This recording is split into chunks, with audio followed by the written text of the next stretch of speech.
बिस्मिल्लाहिर्रहमानिर्रहीम। अस्सलाम वालेकुम नाज़रीन, इरफान हाशमी आपको प्रोग्राम में लंदन से खुश आमदीद कहता हूँ। कई साल पहले पाकिस्तान टेलीविजन के ऊपर एक प्रोग्राम आया करता था, मज़ाहिया प्रोग्राम। आप में बहुत सारे लोगों को वो याद होगा और हमारे वो बचपन की यादें हैं। उसमें एक करैक्टर था गोरे का, और एक पाकिस्तानी हमारे मुल्क के हालात के बारे में बताता है, ट्रैफिक मसाइल के बारे में बताता है, करप्शन के पहलुओं को मज़ाह के जरिए बयान किया जाता है उस गोरे के सामने, और वो पाकिस्तान के विजिट पर आया हुआ है। तो वो हर बात पर, करप्शन के रिकॉर्ड्स के ऊपर, पाकिस्तान में जितने भी मसाइल हैं, जितने भी माशरती पहलुओं को उजागर किया जाता मजाक की शक्ल में, वो हर जुमले के आखिर में ये कहता था, व्हाट अ कंट्री। और वो हैरान होता था कि यार ये कैसा मुल्क है, व्हाट अ कंट्री। 1986 के अंदर ये सिटकॉम में लिखा गया और फिर दुनिया भर में इसका रीमेक्स भी हुए, और ये करैक्टर जो है व्हाट अ कंट्री बहुत मशहूर हुआ। आज मुझे ये करैक्टर इसलिए याद आया चूंकि आज एक प्रेस कॉन्फ्रेंस की गई है फैसल वावडा की तरफ से। मैं अगर ये वाडा या प्रोनाउंसिएशन गलत अदा कर रहा हूं, जो मैं अक्सर कर देता हूं, तो मैं उसके लिए माजरत चाहता हूं। आपके कमेंट्स के अंदर बहुत सारे लोग उसकी तस्हीह कर रहे होते हैं। तो उन्होंने एक प्रेस कॉन्फ्रेंस की। इस प्रेस कॉन्फ्रेंस के मदरजात आपके सामने वन बाय वन रखूंगा। इसकी जरूरत क्यों महसूस हुई, किसके कहने पर यह प्रेस कॉन्फ्रेंस की गई, पाकिस्तान तहरीक इंसाफ के कायदीन को इस प्रेस कॉन्फ्रेंस का क्यों नहीं पता था, और जो बातें इन्होंने इस प्रेस कॉन्फ्रेंस में पाकिस्तान के मीडिया के सामने रखी, क्या ये बातें पार्टी कायदीन के सामने रख सकते थे। और फिर सबसे अहम बात यह है कि मुस्लिम लीग नून के लोग क्या अखज़ कर रहे हैं इस प्रेस कॉन्फ्रेंस से। व्यूअर्स, आपको बता दें कि लंदन के अंदर जो स्टेटमेंट जारी किया गया नवाज शरीफ साहब की तरफ से, वो भी बहुत अहम है, और उन्होंने इमरान खान साहब के ऊपर इल्जाम लगाया है आर्मी चीफ की तैनाती के हवाले से। ये कहानी क्या है और लंदन में क्या होता रहा और ये क्यों कहा गया, इस खबर का भी पोस्टमार्टम करेंगे। लेकिन सबसे पहले पाकिस्तान में अरशद शरीफ साहब का पोस्टमार्टम हो चुका। उनका पूरा खानदान और उनके चाहने वाले पूरी दुनिया के अंदर एक कर्ब में मुब्तला हैं। इस मौके के ऊपर जब इस बात का तयन किया जाना है कि कत्ल करने वाला कौन था, क्या मुहर्रकात थे, क्या हासिल होगा, हु एंड वाई, इन दो सवालात का जवाब तलाश करने के लिए पाकिस्तान की हुकूमत की तरफ से जुडिशल कमीशन का भी ऐलान किया गया, और इसके साथ साथ यह भी ऐलान किया गया कि 3 रुकनी कमेटी बनाई गई है, जो 3 रुकनी से 2 रुकनी रह गई, जिसमें डीजी FIA गालबन एक साहब थे जिनका नाम मैंने कल आपके सामने रखा, और फिर दूसरे एक साहब जिनका ताल्लुक IB से था, यानी इंटेलिजेंस ब्यूरो से, वो इसमें शामिल हैं। और फिर पाकिस्तान की सबसे टॉप एजेंसी ISI का एक रुकन भी इसमें शामिल था। इसमें से जो 2 पहली एजेंसीज हैं, ये directly chief executive of the country यानी शहबाज शरीफ साहब के अंडर आती हैं। ISI कानून के मुताबिक, आइन के मुताबिक तो अंडर होती हैं, लेकिन हमारे मुल्क के अंदर ये अंडर नहीं होती। एक खबर आई कि 3 से ये 2 रुकनी हो गए, और पाकिस्तान की इस्टेब्लिशमेंट ने अपने आप को डिस्टेंस कर लिया इस इन्वेस्टिगेशन से, और शायद अब वो नहीं जाएंगे। अब ये टाइमलाइन है, समझते जाएं कि ये हो क्या रहा है। अलग कर लिया गया और फिर फैसल वाडा की एंट्री होती है। फैसल वाडा साहब ने कुछ साजिशी अनासिर का तस्करा किया है। इनकी प्रेस कॉन्फ्रेंस के बाद मुझे बीइंग अ पाकिस्तानी और लिसनर जो पैगाम मिला है कि यहां पर खान साहब कहते हैं कि एक डर्टी हैरी है। मैं एक समझा इस प्रेस कॉन्फ्रेंस के बाद यहां पे एक डर्टी हैरी नहीं है, यहां पर बहुत सारे डर्टी हैरी हैं जो अपनी अपनी फील्ड में बैठे हुए हैं और पाकिस्तान के खिलाफ साजिशें कर रहे हैं। हर लोग शख्स को इस्तेमाल किया जा रहा है, लाशों पर सियासत हो रही है, अरशद शरीफ के कत्ल को, शहादत को इस्तेमाल किया जा रहा है। कुछ लोग अपना नाम क्लियर करने में लगे हुए हैं, और आखिरी जुमला जो था वो बहुत ही अहम है, जो मैं आपको आगे चलकर बताऊंगा। लेकिन क्या बातें कही, इसका एक जायजा लेना बहुत ही जरूरी है। पहली बात याद रखें, ये आते हैं नेशनल प्रेस क्लब इस्लामाबाद में प्रेस कॉन्फ्रेंस हुई, और इस प्रेस कॉन्फ्रेंस की कवरेज पाकिस्तान के तमाम मीडिया ने की है। 9 बजे का वक्त है, याद रखें, ये वो वक्त है पाकिस्तान में जो प्राइम टाइम कंसिडर किया जाता है। लाखों रुपया सेकंड्स के हिसाब से एड्स दिए जाते हैं। इस टाइम को सेक्रीफाइस किया गया किसी के कहने के ऊपर, ऐसा नहीं हो सकता। पाकिस्तान तहरीक इंसाफ के चेयरमैन की प्रेस कॉन्फ्रेंस जो है वो नहीं काटी जाती इस मुल्क के अंदर जब से हालात चेंज हुए। अब फैसल वाडा जो सेकंड थर्ड ईयर इस पाकिस्तान तहरीक इंसाफ की क़यादत में समझे जाते हैं, उनकी प्रेस कॉन्फ्रेंस को लाइमलाइट मिली, प्राइम टाइम मिला। और फिर यह भी इंटरेस्टिंग बात थी कि इनकी इस प्रेस कॉन्फ्रेंस पाकिस्तान टेलीविजन ने भी लाइव दिखाई और यह सवाल भी पूछा गया है लोगों से कि जनाब ये इसकी वजह क्या है, तो इसका जवाब किसी के पास नहीं था। और फिर इस पे फैसल वाडा साहब ने कहा कि आपको यह मालूम होना चाहिए कि अरशद शरीफ की शहादत हुई, कत्ल किया गया, और इस कत्ल के मकासद क्या थे। कंटेंट इंपॉर्टेंट है, मेरी शक्ल या मेरा थोबड़ा जो है वो इंपॉर्टेंट नहीं है। वो ये कहते हैं कि मुझे धमकियां मिल रही हैं और अगर मेरी जान को कुछ हुआ, मैं घर कह कर आया अपने माँ बाप, तो खैर उनके वालदा का तो उन्होंने बताया कि वो अल्लाह को प्यारी होगी, अपने बच्चों को मैं बता कर आया कि अगर मुझे कुछ हुआ तो लाशें उनको भी मिलेंगी जो मेरे खिलाफ कोई काम करेंगे या मेरी जान को वो छीन लेते हैं, मुझे गोली मार देते हैं। तो याद रखिएगा 3 घंटे के अंदर इनको जवाब मिलेगा और लाशें तोहफे में मिलेंगी। अब मुझे मेरा अल्लाह जानता है पाकिस्तान में जिस तरह आप कंफ्यूज हैं, मैं भी कंफ्यूज हूं कि ये बात उन्होंने क्यों कही और ये पैगाम किसको दे रहे थे, क्योंकि बार बार उनसे ही सवाल किया गया कि बताएं ये आप किसको बात कर रहे हैं, क्यों ये कर रहे हैं, किस को पैगाम देने के लिए प्रेस कॉन्फ्रेंस की गई। तो उन्होंने कहा कि जिन्होंने साजिश करनी थी ये प्रेस कॉन्फ्रेंस उनके नाम है। अच्छा जी, फिर उन्होंने एक बात ये भी कही और इसके ऊपर मेरी पिछले 2 दिनों से काफी ज्यादा लोगों से बात भी हो रही है। पाकिस्तान तहरीक इंसाफ के कुछ लोग यहां पे लंदन में बेस हैं और आज की इस प्रेस कॉन्फ्रेंस के बाद मैं इस बात का ताकुब भी करूंगा और मैं ये कोशिश भी करूंगा कि हम अरशद शरीफ की ट्रैवल हिस्ट्री को सिक्योर कर सकें। इसके लिए दरखास्त भी देंगे बरतानिया में भी और पाकिस्तान में भी कि हमें ट्रैवल हिस्ट्री मिल जाए कि वो किस किस मुल्क में गए। ये इतना मुश्किल काम नहीं है। ट्रैवल हिस्ट्री जब कोई मामला कानूनी हो जाए और पुलिस मदद हो तो आप बाकायदा इसके ऊपर रिक्वेस्ट कर सकते हैं। मेरी इतलात के मुताबिक मेरी जो इस डॉक्यूमेंट्री जिसका हवाला आज जो हमारे वसीम बदामी साहब हैं भाई, उन्होंने अपने प्रोग्राम में भी दिया कि बाज़ लोग ये कहते हैं कि वो किसी डॉक्यूमेंट्री पर काम कर रहे थे इसलिए उनकी जान गई और नून लीग को मालूम हो गया, इस किस्म की बातें कही जा रही हैं।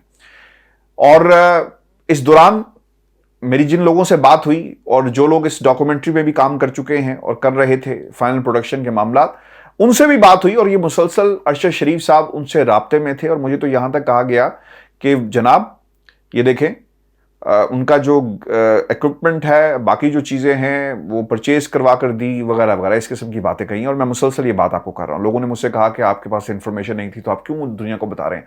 अरे भाई, इस खबर को रिपोर्ट किया गया है बीबीसी की तरफ से, जाकर आप चेक करें।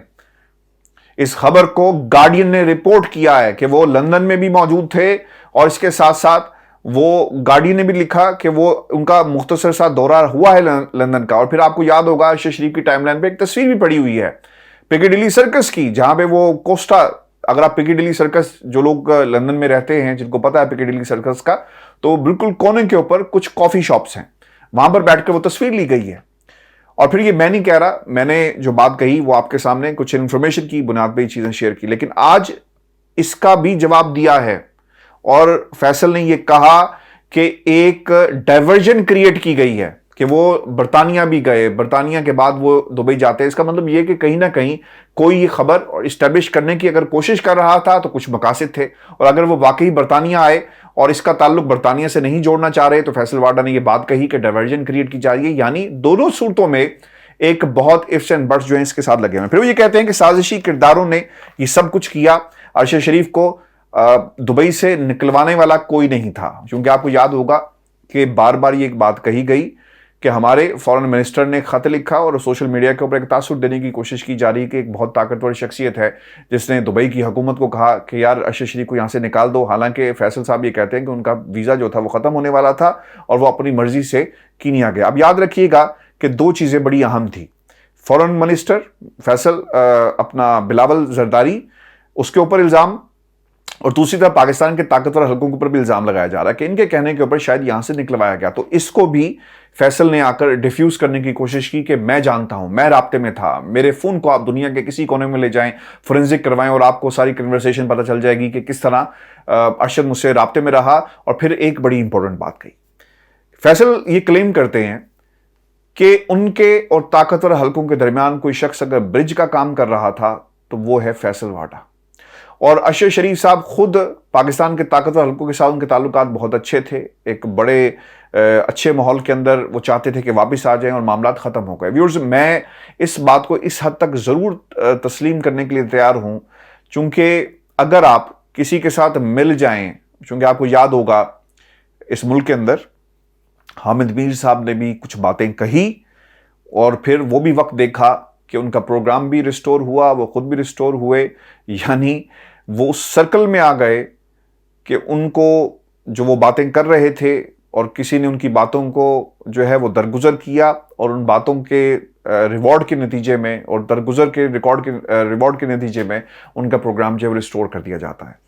تو اس حد تک اگر کسی جگہ پر بات ہو رہی تھی تو یقیناً ہو رہی ہوگی، کیونکہ کوئی ایسا کام نہیں کیا تھا ارشد شریف نے کہ اس کی جان جو ہے وہ لے لی جائے یا پھر یہ بات جو ہے وہ آگے نہیں بڑھ سکتی، کیونکہ ہم نے ماضی میں ایسا دیکھا کہ بہت سارے لوگوں کو آفر کیا گیا۔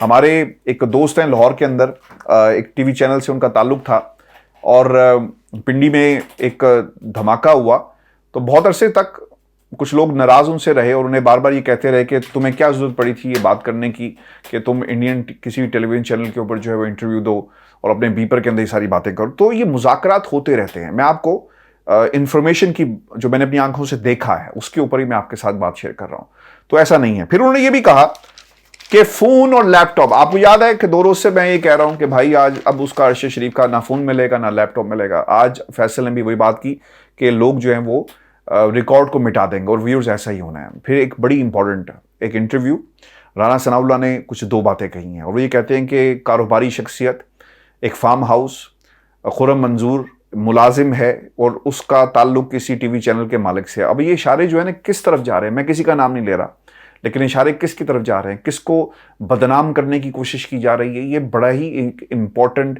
معاملہ جو ہے وہ بنتا جا رہا ہے۔ پھر اسے فیصل واڈا کی پریس کانفرنس کے فوری بعد کیا ہوا، لوگوں نے یہ کہا نون لیگ کے کہ فیصل واڈا کی پریس کانفرنس میں بہت ساری ایسی باتیں ہیں جسے سنجیدہ لینا چاہیے۔ ایک بڑا سوال وہاں پر ہوا، میرے ذہن میں بھی یہ بات آئی کہ یار تحریک کو یقیناً پاکستان کی عوام تو یہ سوچے گی کہ دیکھیں رجیم چینج کی وہ بات کرتا تھا، اسے اگلوں نے پکڑ کر مار دیا، کون سی ایسی طاقتیں تھیں، تھرڈ پارٹی نے کیا، مقاصد کیا ہوں گے، پاکستان کی فوج کو بدنام کرنا ہے، پاکستان کے اداروں کو بدنام کرنا ہے، پاکستان کی امپورٹڈ حکومت کو بدنام کرنا ہے، کیا مقصد ہو سکتا ہے؟ یہ ایک نیچرل ہمارے ذہن میں جو ہے وہ سوالات آتے ہیں۔ اب یہاں پر آپ کی اپنی ہی جماعت کا بندہ اٹھ کر یہ کہے کہ پی ٹی آئی کے اندر بہت سارے ایسے کردار موجود ہیں جنہوں نے ارشد شریف کو یہ یقین دلا دیا کہ وہ ملک چھوڑنے پر مجبور ہو گیا۔ خان صاحب نے بھی یہ بات کہی، اگر یہ وہ کردار پی ٹی آئی کے اندر موجود تھے تو اس کا مطلب یہ ہے کہ خان صاحب بھی تو یہی بات کر رہے ہیں کہ میں نے ارشد کو خود کہا کہ ملک چھوڑ دو۔ اب اس کا جواب اور جو جسٹیفیکیشن یا ریشنل پیش کیا گیا اور جو ہماری سمجھ میں آتا ہے کہ جب آپ کے ارد گرد لوگ آ کر آپ کو بار بار کہیں گے کہ سر میری جان کو بڑا خطرہ ہے، بہت کچھ ہو سکتا ہے، مجھے دھمکیاں مل رہی ہیں، خیر دھمکیاں تو مجھے 3 دن میں اننون نمبر سے مجھے بھی مل چکی ہیں، اس سے پہلے بھی ملتی رہی ہیں، لوگ تعاقب کرتے رہے، سب کچھ چیزیں ہو رہی ہیں، تو اگر یہ باتیں میں جا کر اپنے محسن جتنے بھی میرے لوگ ہیں میں ان سے کہوں گا تو مجھے کیا کہا جائے گا؟ مجھے یہ کہا جائے گا کہ عرفان پاکستان نہ جانا، ابھی حالات خراب ہیں، تم برطانیہ میں بیٹھے ہو، حالات جب ٹھیک ہوں گے تو پھر دیکھا جائے گا۔ ایک نیچرل جو ریئیکشن ہوگا وہ ریئیکشن یہی ہوگا۔ یہی کچھ ہوا خان صاحب کو بھی، جب اگر ارشد شریف جا کر یا کوئی اور لوگ یا جو ان کے پاس انفارمیشن تھی جو ان کو لوگ فیڈ کر رہے تھے، اگر وہ جا کر کہیں گے کہ جناب حالات بڑے خراب ہیں تو خان صاحب کا پھر کیا ریئیکشن ہوگا؟ وہ یہ کہیں گے نا کہ یار جب حالات ٹھیک ہو جائیں گے پھر واپس آ جانا۔ عمران ریاض واز لیونگ فار دبئی، اور آپ کو یاد ہوگا، اور میں شکر ادا کرتا ہوں کہ وہ ملک چھوڑ کر نہیں گیا، ایک اس کے ساتھ عوام کھڑی ہے اور میں اس سے زیادہ آپ سے بات نہیں کر سکتا اس موضوع کے اوپر۔ اسے روک لیا گیا، کچھ بھی خبر آ سکتی تھی، اللہ اسے زندگی دے، اور سچ کے ساتھ کھڑا ہے نا، اس کے گھر میں روٹی کا مسئلہ تو نہیں ہے، نہ اسے کوئی مشہور ہونے کا مسئلہ ہے، وہ سچ کے ساتھ کھڑا ہوا ہے اور اللہ اسے مزید ہمت دے۔ شاید وہ سچ جس کے ساتھ ارشد شریف ہمارا بھائی کھڑا تھا، ایسے سچ کے ساتھ کھڑا ہونا دل اور گردے کی بات ہوتی ہے، ہر بندہ کھڑا نہیں ہو سکتا۔ میں نے جو پروگرام میں کہا تھا نا کہ وڈا کنٹری ویورز، یہ ہمارا ملک ہے جس کے اوپر دنیا ہنس رہی ہے، اور اپنے کردار جو ہیں بیچ میں سے نکل کر، آج مجھے یہ کہنے میں کوئی حرج نہیں ہے، میں آپ کے سامنے جو گفتگو کر رہا ہوں اس پریس کانفرنس کے بعد، پروگرام میں نے کچھ اور کرنا تھا لیکن اس پریس کانفرنس کے بعد یہ میرے اندر سے سب جو ہے باتیں آپ کے ساتھ میں شیئر کر رہا ہوں. اندر سے آواز اٹھ رہی ہے کہ یہاں پہ ایک ڈرٹی ہیری نہیں ہے. یہاں پر تو سیاستدانوں کے قبیلوں کے اندر بھی بہت سارے ڈرٹی ہیری موجود ہیں. آج پی ٹی اے کے اندر بھی ایک مصطفیٰ کمال کی ضرورت تھی اور فیصل نے وہ کردار خوب نبھایا. ایم کیو ایم کے خلاف کون بولتا تھا؟ مصطفیٰ کمال. آج انہوں نے تو کہا کہ میرا قائد جو ہے وہ معصوم ہے اور اس کو جو کہا جاتا ہے. اب سب سے انٹرسٹنگ بات یہ ہے کہ یہ جو باتیں وہ کر رہے ہیں نا, انہوں نے ایک بات کہی اس پریس کانفرنس میں. نیا کیا تھا اسے بھی ایکسپلور کر لیتے ہیں. اس پریس کانفرنس میں نیا کیا تھا؟ اسٹیبلشمنٹ کا کردار نہیں ہے ارشد شریف کے قتل ہونے میں, اس کا کوئی تعلق نہ جوڑو, یہ انہوں نے کہا. پھر انہوں نے یہ بھی بات کہی کہ جناب گولی جو ہے میری معلومات ہیں کہ اندر سے لگی, کلوز رینج تھی. یہ بھی باتیں ہم پہلے کر رہی ہیں. اس میں نئی بات کہاں سے آ گئی؟ کوئی ایسا شخص جو ان کے ساتھ بیٹھا ہوا تھا, باہر سے گولیاں نہیں لگی, ٹائر کو روکتے, بچہ اگر اندر موجود ہے کیسے آپ کر رہے ہیں, لیپ ٹاپ چوری ہو جائے گا. یہ بات میں آپ کے سامنے 2 روز سے مسلسل کری جا رہا ہوں. تو فیصل کی گفتگو کے اندر صرف اور صرف کچھ لوگوں کو کلین چٹ دینے کی کوشش کی گئی ہے. میں نہ ان کے خلاف کوئی بات کر رہا ہوں, نہ میں سمجھتا ہوں, کیونکہ میرے پاس وہ انفارمیشن نہیں ہے کہ میں کہوں کہ جناب میں نے اپنی آنکھوں سے ہوتے ہوئے دیکھا. لیکن فیصل واڈا کی پریس کانفرنس کا کوئی تک نہیں بنتا تھا. اور آج بڑی انٹرسٹنگ بات یہ ہوئی کہ اس پریس کانفرنس کے فوری بعد فواد چوہدری صاحب سے بات ہوئی اور ان سے یہ پوچھا گیا کہ آپ کو سمجھ میں آئی جو الزامات لگائے گئے ہیں, کیا مقصد تھا؟ تو انہوں نے کہا کہ یار مجھے تو فرینکلی اسپیکنگ سمجھ نہیں آئے گی پریس کانفرنس کیا تھی, کیوں ضرورت محسوس ہوئی, پاکستان تحریک انصاف کو کیوں آن بورڈ نہیں لیا گیا, اور میں اگر تحریک انصاف کا ترجمان ہوں تو یہ ہماری بات نہیں ہے. آپ اس کو تحریک انصاف کا موقف ضرور مت سمجھیں. 1.5 کروڑ کا ہمارا ووٹ بینک ہے, تو ضروری نہیں کہ ہم ہر بندے کی بات جو ہے وہ ماننے کو تیار ہوں گے یا اس کو ہمارے ساتھ جوڑا جائے. پھر ایک اور بھی انٹرسٹنگ بات یہ تھی کہ مارچ کے دوران, لانگ مارچ کے دوران لاشیں گریں گی, لوگوں کو قتل کیا جائے گا, اہم شخصیات. دیکھیں یہ معاملات مذاق نہیں ہے. یہ وڈا کنٹری جو ہے نا ہمارے اوپر فٹ, وہ گورا کئی سال پہلے جو پیروڈی بنی تھی وہ بالکل فٹ بیٹھتی ہے. اگر آپ کے پاس ایسی انفارمیشن موجود ہے کہ کس کس کو قتل کیا جائے گا, اگر آپ نہیں بتاتے تو آپ نے ایک مجرمانہ کام کریں گے. پاکستان کی قوم کے ساتھ مت کھیلیں. ان طاقتوں کو یہ پیغام ضرور ملنا چاہیے. ایسے کردار کسی کے کہنے کے اوپر اگر آ کر بیٹھ گئے ہیں تو پھر اس کا بھی حساب ہونا چاہیے. پاکستان میں یہ پرائم ٹائم تھا ویورز. میں ٹیلی ویژن کی جو ڈائنامکس ہیں اس کو بہت اچھی طرح سمجھتا ہوں. ایڈز کہاں پہ لگنے ہیں, اس کی منٹس کی ڈویژن کیسے ہوتی ہے, ماسٹر کنٹرول روم میں پی سی آر سے کیسے جو لڑائی چلتی ہے کہ ہمیں ایڈ چلانے ہیں نہیں چلانے. بعض دفعہ آپ نے دیکھا ہوگا کہ بلوٹن کے بالکل آخر میں ایڈ چلتے ہیں, اور بعض دفعہ وہ اینکر بار بار کہہ رہا ہوتا ہے کہ یار مجھے بریک لینی ہے, مجھے بریک لینی ہے. کیوں بریک لینی پڑتی ہے؟ کیونکہ وہ ٹائم بیچا ہوتا ہے ایڈورٹائزنگ ایجنسیز کو. سب کو روک کر فیصل واڈا کو بٹھا دیا گیا, اور یہ سوال پھر ان سے بھی کیا گیا. 2 کرداروں کی وہ بار بار بات کر رہے ہیں اور یہ کہتے ہیں کہ اسٹیبلشمنٹ ارشد شریف سے مسلسل رابطے میں تھے, شواہد مٹ جائیں گے, آگ بھی بھڑک اٹھے گی, سب کو اپنی لپیٹ میں لے گی. جب ارشد شریف اس ملک سے گیا میں اس سے مسلسل رابطے میں تھا. میں کوئی ویل کنیکٹڈ انسان ہوں, کاروباری شخصیت ہوں, میں جانتا ہوں کہ دنیا بھر میں کیا ہو رہا ہے. کینیا میں فارم ہاؤس کا بندوبست کس نے کیا, اس کی بھی انویسٹیگیشن ہونی چاہیے.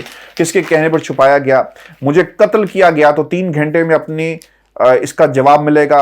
ان کے گھروں میں ان کی لاشیں پہنچ جائیں گی. میں اسٹیبلشمنٹ سے رابطوں میں حصے دار تھا. عمران خان صاحب کو بتا دیا کہ وہ کس سے ملتے تھے, اور یہ بات میں ان کو بھی بتاؤں گا. اب اس میں سب سے جو ایک انٹرسٹنگ بات ہے, ایک سوال ان سے یہ بھی کیا گیا, چونکہ یہ ذمہ داری کا معاملہ ہے کہ یہ جو انفارمیشن ہے آپ کس کو دیں گے. انہوں نے کہا میں اپنے قائد کو دوں گا, عمران خان صاحب کو دوں گا. میرا خیال ہے عمران خان صاحب کے پاس پہلے بھی انفارمیشن موجود ہے کہ یہ کون کون سے لوگ جو ہیں, اور ہم پہلے بھی آپ کو کہہ چکے ہیں گلو بٹ ایکٹیو ہوں گے. کل میں ایک سپیس میں بیٹھا ہوا تھا, میں سپیس پہ نہیں جاتا, شاید میری پہلا موقع تھا زندگی میں کسی سپیس میں گیا. میں نے بات وہاں پر بھی کی ہے کہ نون لیگ کے بہت سارے لوگ ایسے ہوں گے جن کو ایکٹیویٹ کر دیا جائے گا. اب یہ جو نیا روٹ نکلا ہے نا, لاہور سے انہوں نے مرید کے بعد پھر آگے وزیر آباد تک, اور پھر یہ سیالکوٹ, اور پھر باقی جو پٹی ہے ہوتے ہوئے اسلام آباد پہنچے گی. 7 سے 8 دن کا یہ ٹائم ہے. لوگوں کو انگیج کیا جائے گا, موبلائز کیا جائے گا, اور پھر اس دوران کہیں پر بھی شرارت ہو سکتی ہے. یاد رکھیں کہ یہ پٹی جو ہے بہت سارے اس کے اندر جو علاقے ہیں وہ کرمنلز کے علاقے ہیں. وہاں پر آپ کو ایکٹیو کرنا ہوتا ہے. کوئی بھی شرپسند عناصر جو ہیں وہ ایکٹیو ہو سکتا ہے, اور پھر اس کا بلیم یا حکومت پہ ڈالا جائے گا, یا پاکستان کی اسٹیبلشمنٹ پہ ڈالا جائے گا, یا پھر یہ کہا جائے گا کہ اس پارٹی نے خود یہ سب کچھ کروایا. تو میں نے اس لیے کہا کہ اس پارٹی میں पाकिस्तान की कोई भी सियासी जमात हो तो डर्टी हैरी आपको हर कबीले के अंदर जो मिलेंगे। फैसल ये कहते हैं कि ये इन्फॉर्मेशन MI मिलिट्री इंटेलिजेंस और ISI को या फिर इमरान खान साहब को देंगे जो उनके पास मौजूद है, और एक आधे दिन के अंदर वो इसका नाम भी ज़रूर लेंगे। व्यूअर्स, ये हमारी आज की वीडियो थी। अपने कमेंट्स ज़रूर भेजिएगा कि आपका फैसल की इस बातों का आपने कैसे लिया। और मैं जाते जाते सिर्फ आपको बता दूं कि पाकिस्तान का मीडिया जो है इसे रिपोर्ट कैसे कर रहा है। कहा गया कि लॉन्ग मार्च खून ही खून, जनाजे ही जनाजे नजर आ रहे हैं। ये इसकी कैप्शन निकाला गया है जी न्यूज़ की तरफ से। अरशद शरीफ को साजिशों ने डराया और मजबूर किया कि मुल्क से चले जाओ। दुबई से अरशद शरीफ को जबरदस्ती निकाले जाने की बात दुरुस्त नहीं है और लंदन का भी उन्होंने हवाला दिया। मसला यहां पर यह है कि खान साहब से इसे जोड़कर कहा ही जाएगा कि आपका कायद भी यही कहता है, और आज दूसरी तरफ से भी ये बात हो रही है। और आपके अंदर से लोगों ने कहा, एक थी बैरूनी साजिश और एक अंदरूनी साजिश में आपकी अपनी जमात के लोग जो है वो शामिल है। अक़वाम मुत्तहिदा ने कीनिया में पाकिस्तानी सहाफ़ी की पुरअसरार मौत की मुकम्मल तहकीकात करे, ये अक़वाम मुत्तहिदा की तरफ से कहा गया है। और ये भी बहुत एक इम्पॉर्टेंट बात है कि नवाज शरीफ साहब ने लंदन में, ये भी मैं आपको जाते जाते बता दूं, वो ये कहते हैं कि लॉन्ग मार्च इनकलाब के लिए नहीं बल्कि मर्जी का आर्मी चीफ लगाने के लिए। बहुत अच्छे मियाँ साहब, डीलें करें आप, रातों को डीलें आपके लोग जाकर करें, और जब डील मिल जाए लंदन से बैठकर आप इस मुल्क को चलाएं डील के नतीजे में। और बाज़ में आपकी पार्टी के लोग ये कहें कि हमारा लीडर है, हमारा कायद है, वो आर्मी चीफ की तैनाती क्यों नहीं करेगा। खान साहब तो मुतादिद दफ़ा कह चुके हैं कि मैंडेट आपके पास नहीं है, जो हुकूमत है वो मैंडेट लेकर आए और वो आर्मी चीफ का इंतखाब करे। आपकी हुकूमत जीती है, पार्टी जीती है, हुकूमत बनाए, आप आर्मी चीफ लगा दें। तो मामला वो ये था, वो ये नहीं था कि आर्मी चीफ, खान साहब कह चुके कि मुझे कोई ज़रूरत नहीं है। सिर्फ इस कौम पर एक एहसान करें, अपनी सज़ा को पाकिस्तान की अदालत में चैलेंज करें, डीले ना करें और हालात को साजगार बनाने के लिए कोशिशें ना करें। अगर आप अच्छे होते, आज सुप्रीम कोर्ट ऑफ पाकिस्तान ने पूछा कि जनाब आपने तो कहा था कि जो लॉन्ग मार्च है वो इस सड़क से नहीं इस सड़क से जाएगा, तो इमरान खान साहब के वकला जो थे वो गारंटी देकर गए थे अदालतों को ताले लगा दें आप। सुप्रीम कोर्ट के ऊपर एक बड़ा सा ताला जो है उमर अता बंदयाल को यहां से हम भेजते हैं, वो वहां पर लगा दें, क्योंकि एक गारंटी शहबाज शरीफ साहब ने भी लाहौर हाईकोर्ट में दी थी, और गारंटी ये थी कि मेरा भाई है, बहुत बीमार है, बहुत जल्दी पाकिस्तान वापस आ जाएगा।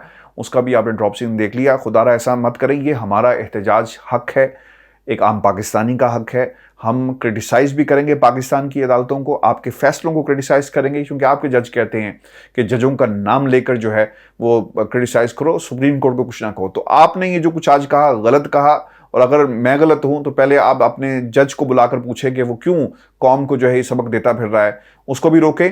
और जहां तक ताल्लुक है आर्मी चीफ की तैनाती का, इमरान खान को इससे कोई सरोकार नहीं है। जिन्होंने आर्मी चीफ लगाना है, और मुझे ऐसा लगता है, मेरी एक अपनी, जिन लोगों से आज मैं बात कर रहा था, एक तासुर मुझे मिला नून लीग के अंदर बैठकर कि शायद उन्हें ये खतरा लग गया है कि लॉन्ग मार्च इधर से निकल रहा है, इमरान खान एक ताकत बनकर सुनामी लेकर इस्लामाबाद का रुख करेगा और फिर फौज को भी बुलाया जाएगा। ये ना हो कि कहीं ताकतवर हल्के अंडर प्रेशर आकर इमरान खान की बात को मान लें। तो इसीलिए नवाज शरीफ ने यह बयान जारी किया कि ये आर्मी चीफ की तैनाती के लिए सब कुछ किया जा रहा है। ये ट्वीट के जरिए उन्होंने कहा कि लॉन्ग मार्च किसी इनकलाब के लिए नहीं बल्कि अपनी मर्जी का आर्मी चीफ लगाने के लिए है। इसका इनकलाब उसकी 4 साल हुक्मरानी में अवाम देख चुकी। दूसरों को चोर कहने वाला इमरान खान खुद फॉरेन फंडिंग, तोशा खाना और 50 अरब की डकैती के नाकाबिले तरदीद सबूतों के साथ तारीख का सबसे बड़ा चोर साबित हुआ। ये इलेक्शन कमीशन का फैसला हो सकता है। अभी पाकिस्तान की किसी अदालत में ये फैसला नहीं आया और ना ही पाकिस्तान की किसी अदालत ने इमरान खान की इस चोरी को साबित हुआ, क्योंकि अगर ये मामला अदालत में चलेगा तो याद रखिएगा फिर प्रैक्टिसेस का मामला आएगा, वहाँ पर दीगर लोगों को भी फरीक बनाया जाएगा और फिर ये मामला यहाँ पर नहीं रुकेगा। फिर इनके तोशाखाना में रेफरेंस, ये जो पैसे और जो तहफ़ लेते रहे, इसकी कहानी भी खुलेगी और फिर ये कहानी सिर्फ सियासतदानों तक नहीं रहेगी। हमारा भाई जाते जाते ये कहकर गया था कि इस मुल्क के अंदर जितने भी आर्मी चीफ और उनको जो तहफ़ मिलते रहे फिर उसका भी हिसाब होगा। तो व्यूअर्स, ये बात यहाँ पर ख़त्म नहीं होने वाली। फैसल वाडा की प्रेस कॉन्फ्रेंस के हवाले से आप क्या समझते हैं, आपका क्या मौक़िफ़ है और आप इसको क्या फैसल वाडा को मुस्तफ़ा कमाल समझते हैं कि वो पाकिस्तान तहरीक इंसाफ में पैदा हो गया है? इस पर ज़रूर कमेंट कीजिएगा। इजाज़त दीजिए, अल्लाह ने।